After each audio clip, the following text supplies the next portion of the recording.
appuyez sur étoile 1. Alors procédons. Let's begin. Over to you, Dr. Tam. Thank you. And bonjour à toutes et à tous.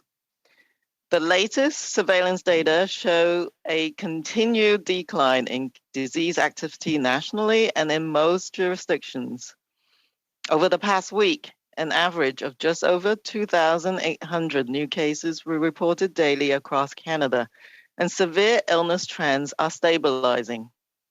On average, under 2,400 people with COVID-19 were being treated in our hospitals each day, with over 720 in intensive care units, and 35 deaths were reported daily over the past 7 days.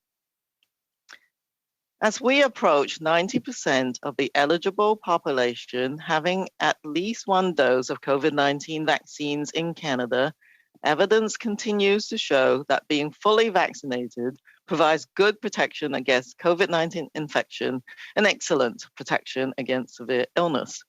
However, no vaccine is perfect, and there will be instances of suboptimal protection or breakthrough cases. This is why it is important to remember that vaccines must be part of a comprehensive and layered protection strategy that includes other practices and precautions, as well as ongoing monitoring and adjustments. As part of Canada's ongoing commitment to carefully monitor vaccine safety and effectiveness and to update vaccine advice as evidence evolves, Canada's National Advisory Committee on Immunization, or NACI, has updated recommendations to provide Canadians with the best possible protection against COVID-19. NACI's review of the latest available evidence supports, with appropriate clinical oversight, that it is possible to safely provide COVID-19 vaccine to people who experience very rare, immediate, severe allergic reactions after receiving a first dose. This means these individuals can receive the additional doses they need to complete their primary COVID-19 vaccine series and be better protected against COVID-19. As well, updated information from NACI on optimal intervals between the first and second doses of a COVID-19 primary vaccine series shows that extending intervals beyond those initially authorized leads to stronger immune responses, providing even better protection against COVID-19 infection and severe outcomes. While our protection against COVID-19 has been bolstered by vaccines, as we head into respiratory infections season, we also need to think about protection against other infections. In addition to getting up to date with recommended vaccines, such as influenza, and other routine vaccines for children and adults, we can stay healthier by wearing face masks, keeping up with hand and cough hygiene practices, getting the best ventilation possible in our indoor spaces, and staying home and away from others if we develop symptoms. Maintaining our simple, well-practiced habits over the fall and winter will help keep us healthier while easing pressure on the health system for a smoother recovery over the longer term. This goes for planning social events, including Halloween. With a bit of our great Canadian creativity, we can ensure that kids and kids at heart can have fun and safely enjoy this special tradition.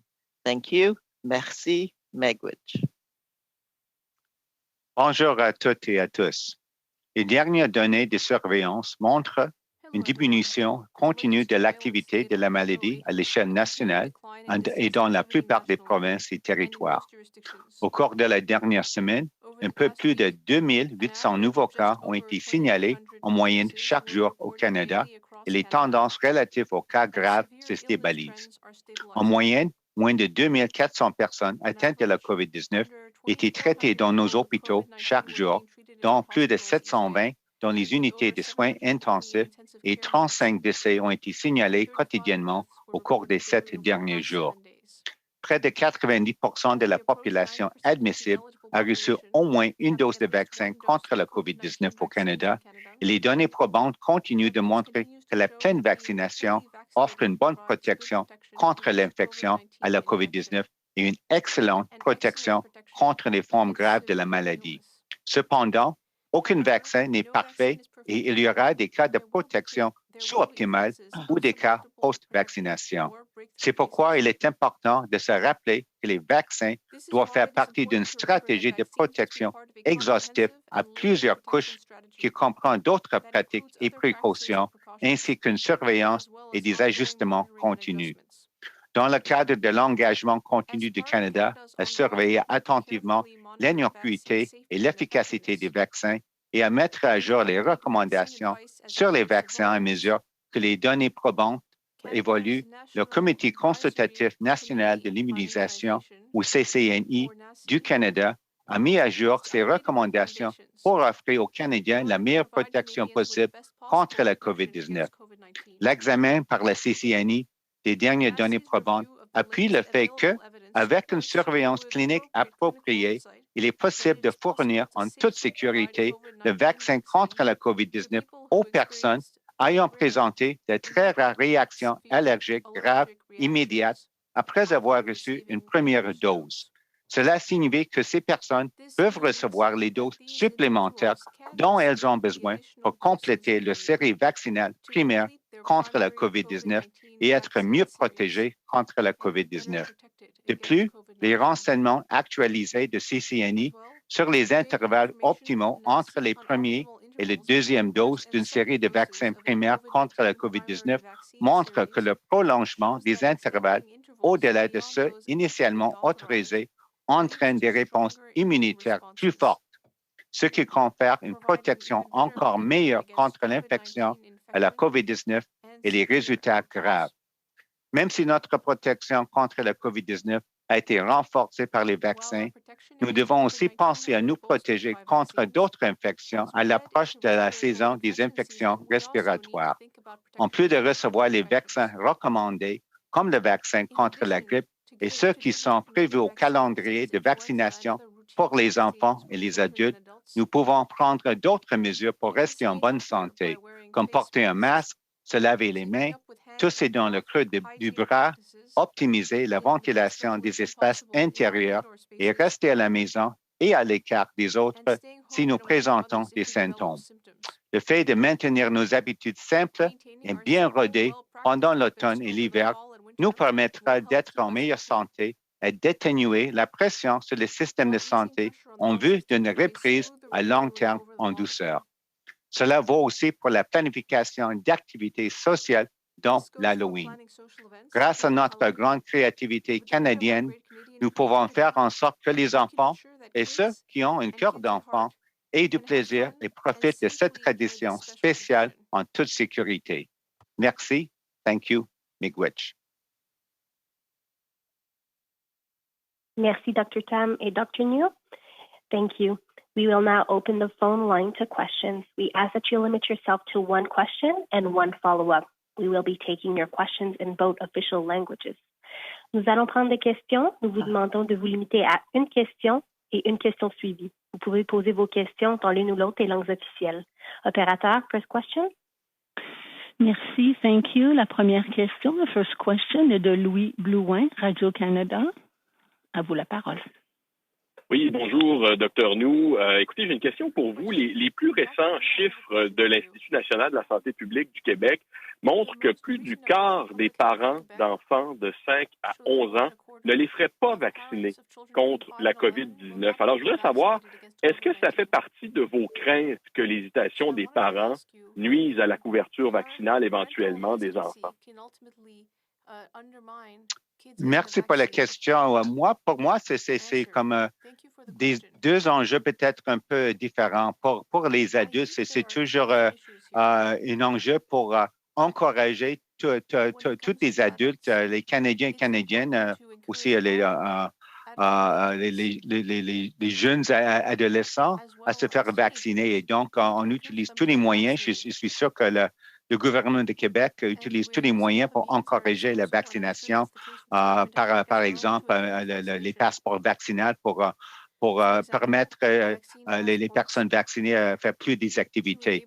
Donc, je pense que c'est un autre enjeu pour les enfants parce que les parents, pour protéger leurs enfants il y a des autres peut-être enjeux, des autres préoccupations. Donc, je pense que la chose la plus importante, c'est pour le régulateur maintenant, avec la soumission de Pfizer, de faire leur propre travail, leur analyse rigoureuse, comme pour tous les autres vaccins visés pour les enfants, comme par exemple au passé contre la rougeole, les oreillons, la polio, toutes les autres maladies infectieuses comme ça, pour assurer la sécurité et l'efficacité pour le vaccin pour les enfants. Je pense qu'après ça, si on reçoit l'approbation, c'est peut-être comment dire, un autre moyen, des autres façons d'encourager les adultes pour peut-être se faire vacciner et protéger leurs enfants. Mais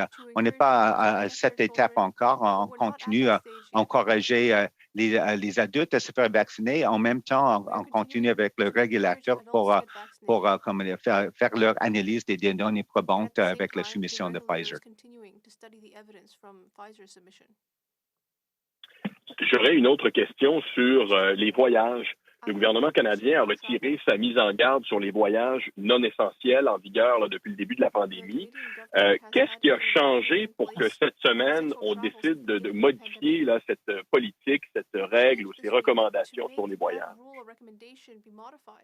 OK, merci pour la question. Oui, c'est sûr que la situation, la pandémie de COVID-19 continue à évoluer. Et je pense qu'en général, on peut dire que la situation ici au Canada, comparée au passé, et en général est mieux.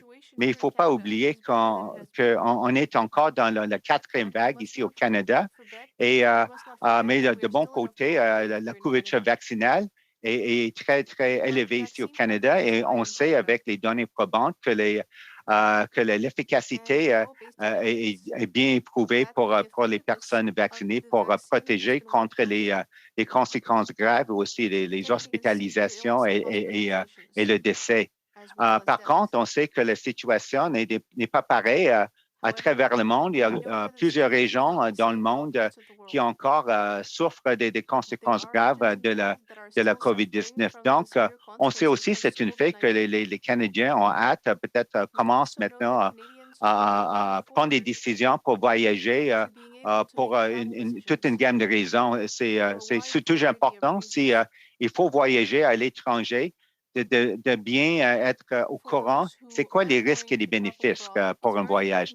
Première chose pour moi, c'est très important d'être entièrement vacciné parce que c'est la couche de protection la plus importante. Donc, ça, c'est une chose à considérer. Et aussi l'état de santé parce que si peut-être, par exemple, vous êtes une personne avec une condition et vous êtes immunodéprimé, c'est une autre considération avant de peut-être prendre une décision à voyager. Donc, je pense qu'avec comment on dit, l'évolution de nos recommandations, ça, c'est quelque chose aussi à considérer que, OK, si on est complètement vacciné, aussi on est peut-être en pas mal bonne santé. C'est aussi une question de considérer c'est quoi la destination, parce que la situation épidémiologique, il y a beaucoup de variations entre les pays. Et même dans un pays, il y a aussi peut-être des différences d'une région à l'autre, même ici au Canada. Donc, c'est très important de considérer c'est quoi la situation épidémiologique. Si aussi on a peut-être aussi quelques renseignements concernant la couverture vaccinale, à la destination, c'est aussi quelque chose à prendre en considération parce que c'est une indication, c'est quoi la transmission communautaire dans une région. À part de ça, c'est aussi important de peut-être savoir c'est quoi les mesures de santé publique en vigueur dans les autres pays et aussi même les exigences à la frontière. Donc, il y a beaucoup de choses à considérer. Et aussi pour les Canadiens, si on voyage à une autre destination, il faut considérer c'est quoi les activités on veut faire. C'est peut-être si on fait la randonnée dans la nature avec pas beaucoup de monde, c'est complètement différent. Si on considère prendre une croisière avec beaucoup de personnes dans un espace clos. Donc, c'est beaucoup de considérations. Et aussi, est-ce qu'on est à l'aise parce que peut-être on va dans un endroit où peut-être la culture, peut-être que les mesures de protection individuelle n'est pas peut-être pareil comme ici au Canada, parce que est-ce qu'on est à l'aise à porter un masque? C'est toujours quelque chose qu'on recommande pour des personnes, des mesures de protection individuelle, mais si on va à une destination peut-être où ce n'est pas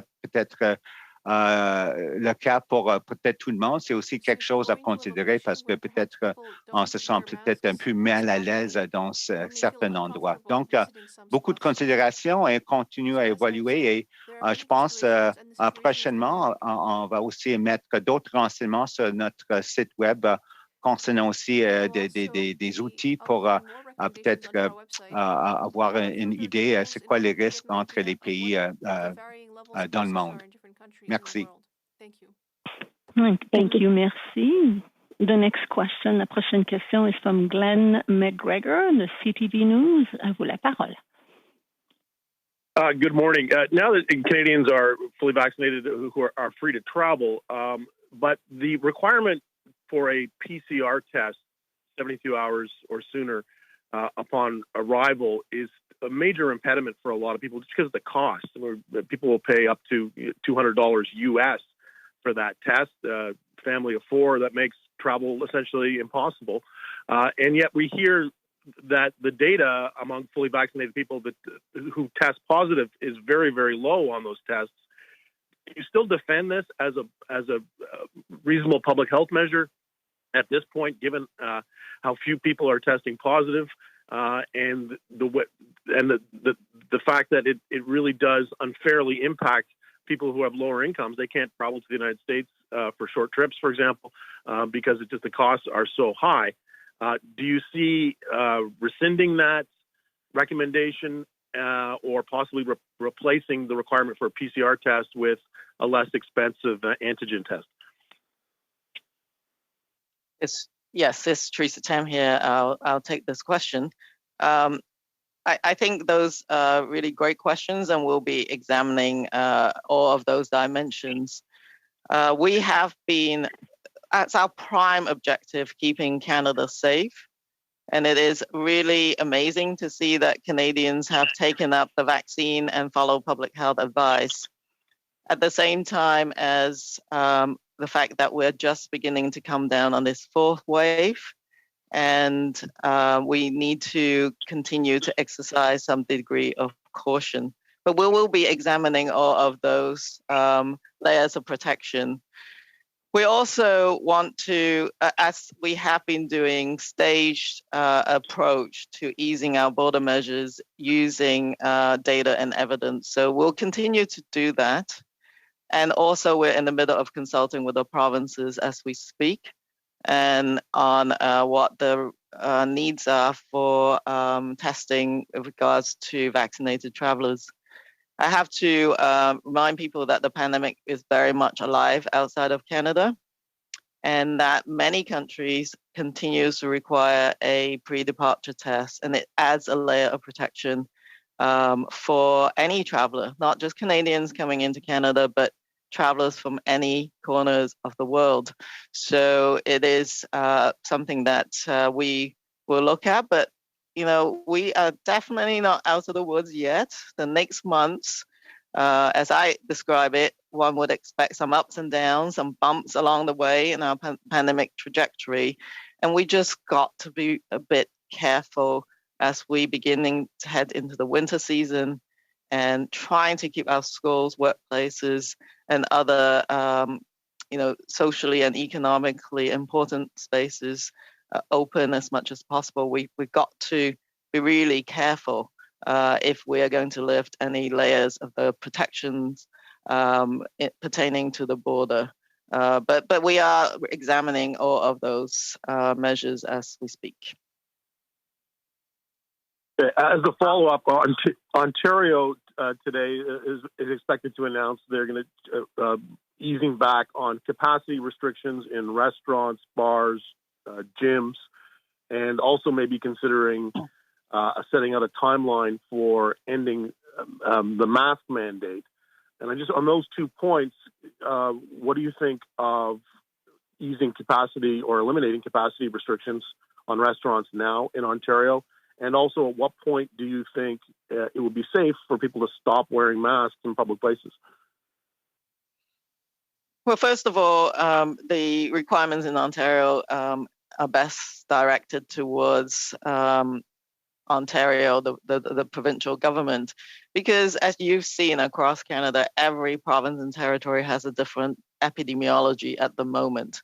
On the whole, though, as I said at the beginning of my presentation, is that we are beginning to see the downward side of the fourth wave. And I think Ontario would have assessed their own particular situation, which has been looking pretty good to date. And so I am sure that the public health officials will be monitoring COVID activity as they begin to ease these measures. And so I think slowly and gradually and continue to monitor the situation is very important. What we have learned, and through our modeling studies as well as, of course, real life experience, is that if everyone continued to wear masks in enclosed, crowded, close contact spaces and continue those personal hygienic measures, it can actually help reduce transmission rates in a community. So whether there is a mandate or not, I think adding those layers of protection can potentially help reduce the rate of resurgence and keep your community safe. So that would be my advice. And listen to your local public health authority because the activity is different everywhere. So if you got a lot of disease activity going on in your community, absolutely add on the extra layers of protection. And of course, as Dr. New has said, you've got to do your personal risk assessment as well. If you're at high risk of severe complications, you would take really great precautions, I think, as you're entering those, what we call the 3 C's, crowded, enclosed, and close contact spaces. And that's just the prudent way to get ourselves through the winter. And by the way, we did say that we're seeing other respiratory viruses escalating right now. Not yet influenza, but those viruses are escalating and they can have an impact on our health system as well. And that some people can get sick from other viruses. So adding on those layers of protection can only help to protect our health system as well. And of course, get the flu shot.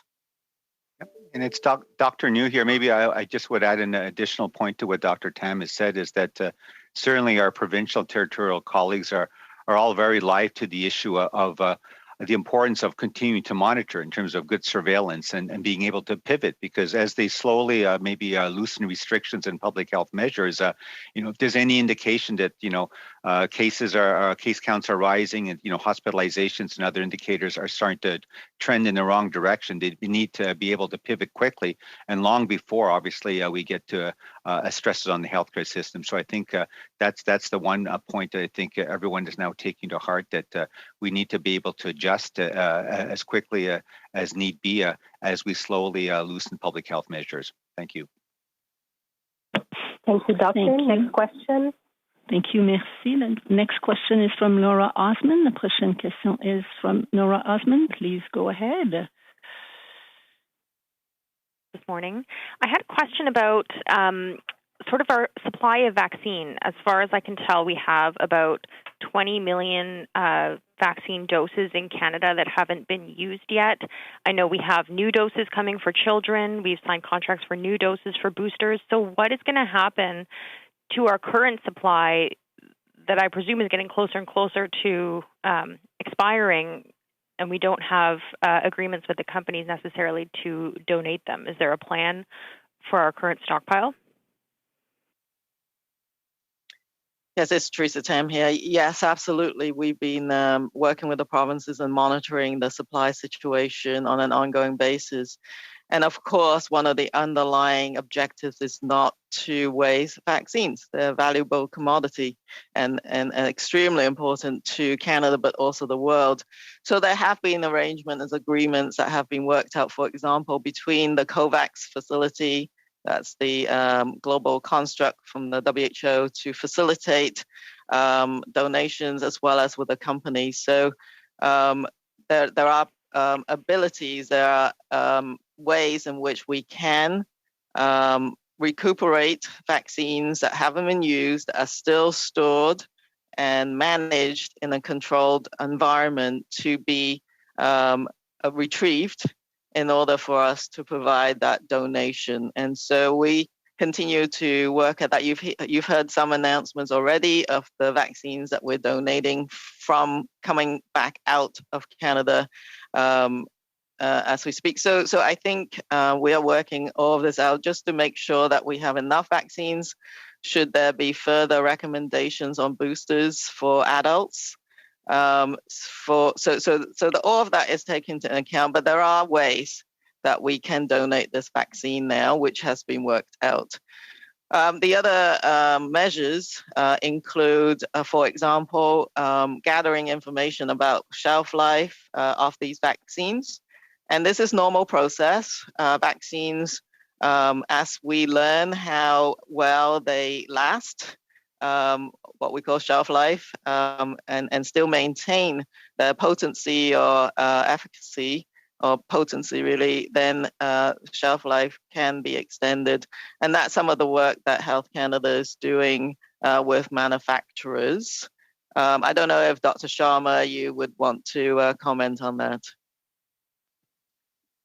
Thanks, Dr. Tam. So as we know more about the vaccines, and also as manufacturers make changes to their formulations, we get more information about how stable these vaccines are, how long they can be held on the shelf. And so currently at Health Canada, we do have a submission from Moderna to extend the shelf life of existing vaccines in Canada. So we're currently looking at that, and that would extend the shelf life from 7 months to 10 months. And they're also working on broader vaccines changes to their shelf life, as well as all the vaccine manufacturers continue to do additional stability testing and again make changes to the formulation. So there are different parts of it, what vaccines we currently have in Canada, how long they can be safely used, if they are not needed in Canada, as Dr. Tam has said, what would be donated, and then looking forward to other supply that's coming in, whether it's for existing populations or new populations. So all of that is something that we're actively monitoring, and if there is any changes to those shelf life, they would come into Health Canada. We would review that information and authorize if the data supported that. Thank you. I wanted to ask as well about Moderna specifically. What is the process exactly for deciding when these doses get donated and how they get donated? And are there any complications with our Moderna doses, for example, because we don't have an agreement to donate those particular types of vaccines? Yes, I can't give you the exact agreement or arrangement, but between the Government of Canada, the manufacturer, and the COVAX facility, we have an ability to donate. So that has been worked out. Thank you, Dr. Tam. Next question. Question, question. Thank you. The next question is from Reza Patel from the Toronto Star. Prochaine question de Reza Patel. À vous la parole. Please go ahead. Thanks for your time today. We're seeing scientists in the UK urging the British government to speed up giving booster shots as cases rise there. Canada is obviously in a different situation than the UK, but you've been talking about extra layers of protection. Should we be considering a wider booster strategy here in Canada? Thank you for that question. As you probably know, the National Advisory Committee on Immunization has already advised on providing an additional dose to people who have immunocompromising or immunosuppressed conditions. And they also made the next recommendation, which was to provide the booster doses to seniors in congregate living conditions. And they are continuing to look at the data, and we would expect them to provide further recommendations on boosters in the days to come. So they're actively reviewing that right now. And you're absolutely correct. Canada is, every country is just a little bit different in terms of the epidemiology, in terms of their vaccine strategy, which vaccine they use, and the interval between doses. So it's not the same for everyone. And we're monitoring our epidemiologic situation really carefully. And also the manufacturers, of course, have submitted their information to Health Canada as the regulator for the booster doses. And so I don't know if Dr. Sharma would wish to comment on that. Thanks, Dr. Tam. So yes, we do have submissions for a broader booster dose in the general population from both Moderna and Pfizer, but we're continuing to get additional information. So for example, Pfizer just today released clinical trial data from their boosters from a phase 3 trial on boosters that showed an increase in immunity up to 95.6% with those third doses. That's data we don't yet have. They just released the sort of top line information from that studies, but we expect to get that filed to all of the regulators shortly. So we'll look through that data, both for Pfizer and for the Moderna vaccines, and then based on that, we'll take a look at authorizations. In that authorization, we do talk about what populations it makes sense to vaccinate, or which ones are supported by the data that we've seen. And as Dr. Tam has said already, the National Advisory Committee on Immunization also provides advice to the provinces and territories. So it's very much something that we're looking at. We are in a slightly different position than some other countries with respect to the intervals between the first and second doses. A lot of people in Canada had an extended interval between those doses, and that will actually likely serve us quite well in terms of the sustained immunity. So something that we're looking at right now in the submissions, and as soon as we have additional information, we'll share that. But both those submissions are actively being reviewed. Just to say that for the Pfizer submission, it is a third dose that's the same as the first and second dose. And with the Moderna submission, it's actually a half dose compared to what was provided for the first and second doses. So that's something that we're giving consideration to as well. Thank you, Dr. Sharma. Just to add that, of course, as NACI contemplates the recommendation, the initial focus, as you may expect, is on the higher risk population, including the older age groups. And they were the first ones that we prioritized to be vaccinated in our vaccine rollout. And so we would expect perhaps some stage review between the higher risk groups first and then the rest of the general population. But just stay tuned and we'll have more. There'll be more to come in a short while. Thank you. And in terms of a wider booster strategy that would open boosters up to more adults, what would maybe be the public health conditions or other circumstances that would necessitate more of the general population receiving a booster? Well, I think, first of all, we are in a good position given that we're tracking vaccine effectiveness over time.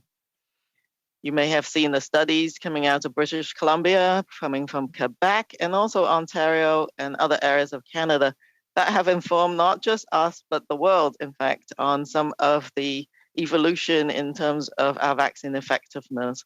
Right now, vaccines are still very effective against severe outcomes. Because of the Delta variant, because of perhaps waning immunity, there is some reduction in the protection against infection. But so what we would expect is that the general population, especially younger individuals, some of them still haven't got their first dose. We need them to get their first primary series first. That's got to be a prime focus. But then they would have only just received that primary series, right? So they're much more recent. So we can take the time to observe what happens over time with the vaccine effectiveness for those age cohorts, for example, that didn't really complete their primary series until more recently. The interval between the second dose or the last dose for the primary series and the booster dose is also an important consideration. So just as today, NACI has come up with more information about the interval between the first and second doses, they will be doing a very thoughtful approach in recommending the interval between that last dose and the booster dose as well. And so for the bulk of the population, most people didn't complete that second dose until just a few months ago. So I don't even expect that we would be necessarily needing to examine that booster for the general population for a number of months. So we do have time to be thoughtful about it. And there is no supply issue. Thank you, Dr. Tam. Next question. Prochaine question. Thank you. Please press star 1 at this time if you have a question. N'hésitez pas à appuyer sur étoile 1 pour toute question. Next question is from Rachel Gilmore from Global News. La prochaine question de Rachel Gilmore, Global News. À vous la parole. Please go ahead. Hey, thanks for taking my question. I'm curious about travel. I mean, for months we've heard that standard line, now is not the time to travel. But does the change in the blanket advisory status mean you can tell Canadians today, go ahead, book that all-inclusive, it's time to travel again? So thank you for the question. I think we're in the right now in a period of re-looking at a much more destination or country-specific approach as opposed to the global, more blanket approach, just to provide Canadians with more detailed information about their destination. But no, the pandemic is very much alive. There are definitely still risks involved in travel. The beginnings of the transition away from the more blanket approach really recognizes that vaccines are very effective at preventing severe outcomes, severe illness, hospitalizations, and deaths. And so in recognizing that and in strongly recommending a full vaccine series at least 14 days before traveling, we are essentially advising people to really be very mindful of that decision, get fully vaccinated, but also look at the risks involved in that travel journey and where you're heading to and the risks involved and your personal risk assessment. But no, now is not the time to just freely go wherever. I mean, you look at the world, many countries still have very sick. Sorry, can you hear me? I can hear you. So just to say that if you're unvaccinated or partially vaccinated, you should continue to avoid non-essential travel. And so what we will be providing in the weeks to come is a more nuanced approach to people who've been vaccinated or unvaccinated, and looking at the global epidemiologic situation to provide people with more tools to make that assessment.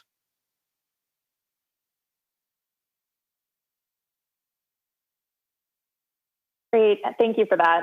And for my second question on a totally different issue, contrary to what was said at the last briefing, Pfizer confirmed that the actual formulation of the pediatric vaccine is the same as that for adults, and only the dosage is different. Given that there's a global competition for the pediatric vaccine and we have supply ready to go in Canada that could go to waste, do you support using the adult supply for kids as soon as the regulator gives the green light? So I'm going to start and then I'll turn to Dr. Sharma. So right now, as you've heard, the announcement, I think, by Minister Anand just a very short while ago, is that we already have made arrangements for the pediatric supply, enough for the 5 to 11-year-olds to get that first dose, that 2.9 million doses. So that is already planned. And it is not unusual to have different formats or formulations for pediatrics. And so our plan, really, our strategy is to utilize those pediatric dosages that we are making arrangements for, at the same time as doing everything that we can to minimize any wastage or any unused doses for the adult formulations. So I'll pass it over to Dr. Sharma about the Pfizer pediatric submission. Thanks, Dr. Tam. So first to say that that submission is under review. It's for the 5 and 11-year-olds. As a pediatrician, we know that kids are not just little big people. They have their own considerations around risks and benefits of potentially getting COVID-19 versus risks and benefits of the vaccine. So it's something we take really seriously, and these are our children, collectively our children. So we want to make sure that we're reviewing all of this submission very, very carefully. We're working internationally with our counterparts, including being part of an expert group that will be discussing this specific issue next week, hosted by the US FDA. So just to say that that's ongoing. With respect to the formulation, it is slightly different formulation. So I think what Pfizer was noting is that the mRNA itself in the pediatric formulation is not different. It is the same mRNA. It sort of carries the same response, or it promotes the same immune response to the same spike protein, but it is at a lower dose. There are some other changes to the formulation as well. But as Dr. Tam said, really, using an adult dose and trying to then get a different dose. It is something that's possible. It is a bit of a workaround, and it can be tricky, especially if you have very small volumes, to make sure that you do that accurately, that you get the right dose, that the vaccine then has the same characteristics for safety and effectiveness as it would otherwise. So what we're saying is that there's no need for that workaround, that if there is a yes to the submission, if it's authorized, and just to say that it is an if, when you provide a submission to Health Canada for review, what you're guaranteed is a review. You're not guaranteed a yes. So we wouldn't authorize it unless it met the rigorous standards that we have to make sure that the benefits outweigh the risk. But if it does get a yes, we have we will be procuring enough doses for all children 5 to 11 to get that first dose. So, the bottom line is that regardless of what the changes are, there's no need to use those adult doses for pediatrics if it gets authorized. And those adult doses can be used for the adult population as intended. If we don't need them, they can be donated or used for other purposes. But really, it is best to use the authorized formulation for the population, for the group that you're going to be intending to use it in. Thank you, Dr. Sharma. The next question will be the last. La prochaine question sera la dernière. Thank you. Next question is from David Thurden from CBC News. À vous la parole. Please go ahead. Hi, good morning. Thanks for taking my question. I'm just curious about the announcement from NACI today about vaccinations for people with allergic reactions to them. I'm just wondering, anecdotally, Dr. Tam or Dr. New, if you've been seeing an uptick in people saying that either they can't get their first dose or their second dose because they have allergies. I know there's some doctors who've been saying that. So have you noticed an uptick in people saying that, hey, I can't get vaccinated because I have a possible allergic reaction? I don't think we have specific data related to that statistic. But what I can say is, of course, Canadians have really embraced the public health advice to get vaccinated, and we have one of the highest vaccinated populations in the world. So that's great. We need to continue. So for the people who are worried because they've had a severe allergic reaction, either to a component of the vaccine previously or to that first dose of the mRNA vaccine, for example, they should consult with their allergists. What we are informing Canadians today through the examination of the data, the global data from the National Advisory Committee on Immunization, is that in fact, under a careful watch by a physician, under those controlled environments, you can safely administer another dose of vaccine in individuals who experience a severe immediate allergic reaction to that first dose. But it is a conversation that individuals should have with their physician. But that's good news in so many ways, because people who've been worried about, well, how do I complete my for the series of vaccines if I've had a severe allergic reaction to the first dose? Well, now there's an opportunity for some of these individuals to get their full protection from the full series. So do go and talk to your doctor. There are special advice, of course, for this population, not just to do this under the oversight or advice of the allergist or their physician, but to also be observed for at least 30 minutes after vaccination. And for general population, most people observe for 15 minutes. So just taking a bit more care, this population can be safely vaccinated as much as possible. And so I guess the bottom line is that we hope this is good news for people who've been worried about their allergic reactions.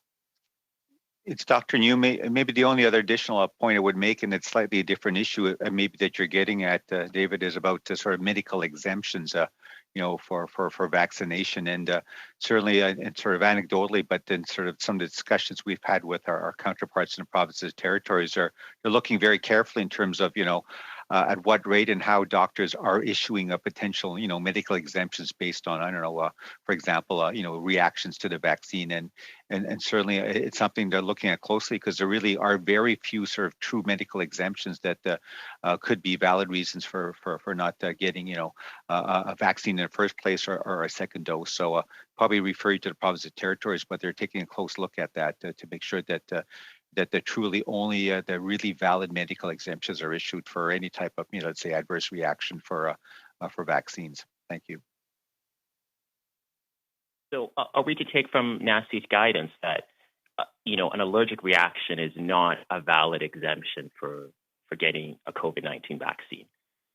No, I like to clarify that, because it is an individual assessment with the allergist and the physician.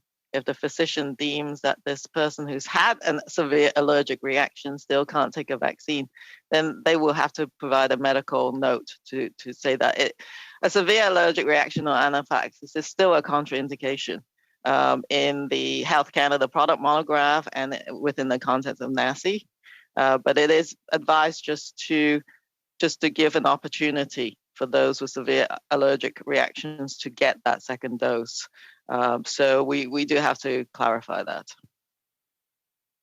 But the individual physician will be able to assess whether there is an actual contraindication. But an anaphylaxis, a severe allergic reaction to a component, is considered a severe side effect that could qualify potentially for a medical exemption. Thank you, Dr. Tam. This concludes today's press conference. Thank you for your participation. Any additional questions can be directed to the Media Relations at the Public Health Agency of Canada. La conférence de presse est maintenant terminée. On vous remercie de votre participation. Si vous avez d'autres questions, n'hésitez pas à communiquer avec le Bureau des relations avec les médias à l'Agence de la santé publique du Canada. Merci et bonne journée. Thank you and have a nice day.